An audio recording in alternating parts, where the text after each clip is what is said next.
this tan colored that's up here and along the ridges here and up in the highs is where the bone had to actually come from, erode down into the creek. Oliver Stoffel, the 7-year-old who found the bison bone, led the expedition with high expectations. Raccoon bones, cow bones, arrowhead. I want an arrowhead, and I would like the rest of the bison. Because it is eroding out, we won't probably find a whole animal. It's probably disarticulated, and just miscellaneous bones may be found. After about a 15-minute trek along the ridge and down into the creek, we located the spot where the bone was found. It was like on this stick.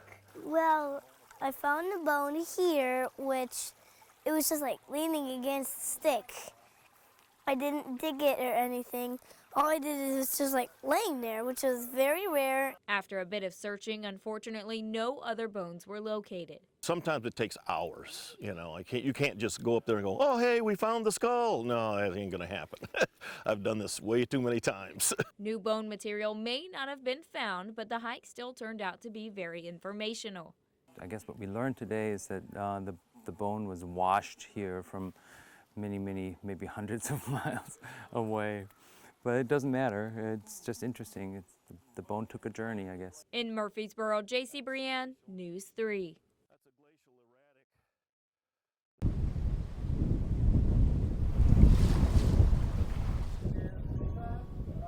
If that levee was fixed up there, that water would not be there. After several seasons of flooded farmland and lost crops, David Willis is calling it quits.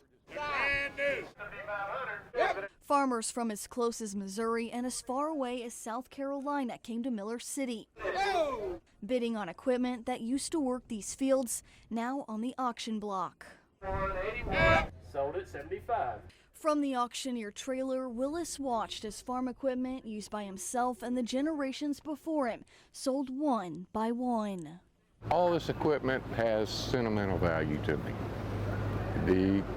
I've worked on it all my life and been around it, and it's took 75 to 100 years to accumulate to where we're at today, and now in an hour and a half, it's gone.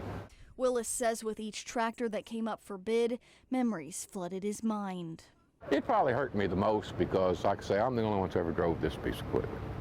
You know, it was kind of my baby, I guess what you'd say. In January of 2016, the Len Small levee breached, flooding most of his 1,000 acres. Since then, with every heavy rain, his fields are either flooded or blocked off by high waters, making it nearly impossible to plant or harvest. And I had to wake up at 2 o'clock in the morning and just sit and think about it till 3, just worrying about whether it was going to rain or what the river was going to do. David's wife, Debbie, says since he's made the decision to auction off the equipment and give up farming, he slept through the night, something he hasn't done in a while. Is that a good air conditioner? Yes. Yeah. She says while it's a heartbreaking day for the family, they'll drive away feeling relieved. It's going to be strange seeing it go to other people, but yet it's a relief knowing that he won't have that stress on him anymore. Willis says he's felt sad for months leading up to this day, but he woke up and chose to see the bright side, wishing the farmers hauling away their new tractors good luck. He says he'll always miss being in the fields, but after 45 years, he and his wife can get excited about a change of pace. I've worked all my life, and now it's just time to enjoy it. In Alexander County, Ronnie LaForge, News 3. Step inside Mario Hodge's workshop and it's like taking a step back in time. The machine he's using is from the World War II era. An old machine, much like his profession, repairing shoes. All shoes. He did from flip-flops to $500 wingtips. Mario is a second-generation shoe cobbler. It's a trade passed down from his father, who started in the business in 1971. He was 10 times the shoe cobbler I ever will be. I mean, I'm decent at it, but he was the man.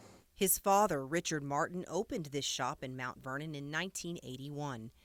He passed away in 2006, but today Mario carries on the tradition in that same shop on Jordan Street. All the old timers they're gone. You know, they're retired or they've died off, and none of the young guys want to take it over. And it's not a very hard job.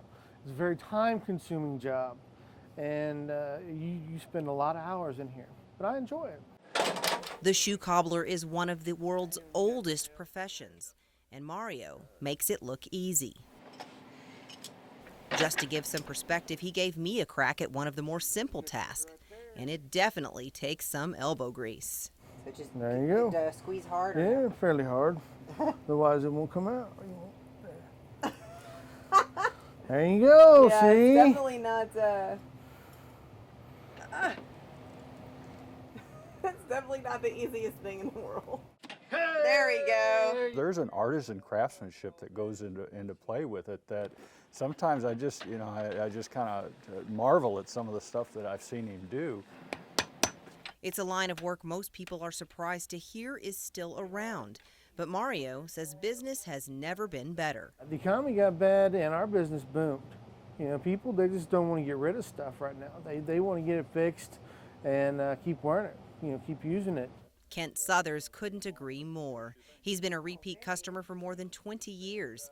For him, it's about protecting his investment and saving money. Long term, yeah, it's definitely, it's definitely a value-oriented type of situation. Not to mention once they're broken and they're comfortable, you don't want to give them up again. And as long as Mario keeps working, he probably won't have to. If you enjoy what you do, that's 99% of it right there. In Mount Vernon, Jayla Gray, News 3.